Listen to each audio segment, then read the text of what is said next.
The distance between God and creatures is so great.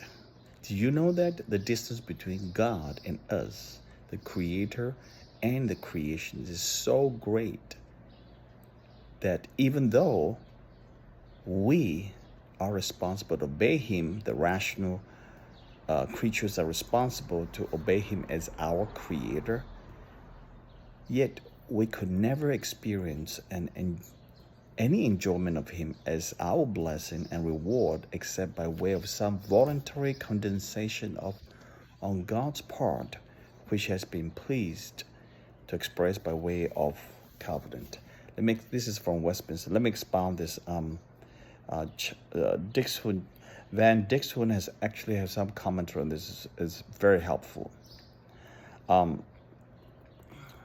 So how do we deal with the relationship with God? How do we approach God? Because there's such a big gap that's impossible for us to reach Him. The only way for us to reach Him is for Him to reach us. You got that? That's why it is so important to know that even Jesus going to the cross was completely God's way of reaching us to save us. We cannot save ourselves. Definitely. That's why we need Jesus. The whole man-made society is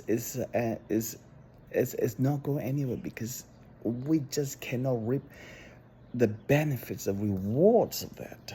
Okay, like for instance, Isaiah wrote in 40s that all nations are like a drop from a bucket of dust on the scales to God. We're like a drop in the ocean, dust in the scales. All nations, don't just, I'm not talking about individual. All nations are like a drop in the ocean for God.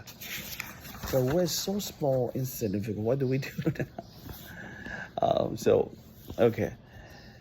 So let me just say this. The confession is clear, has in view here that the difference between God and us is not ethical, but difference in our very beings, our beings.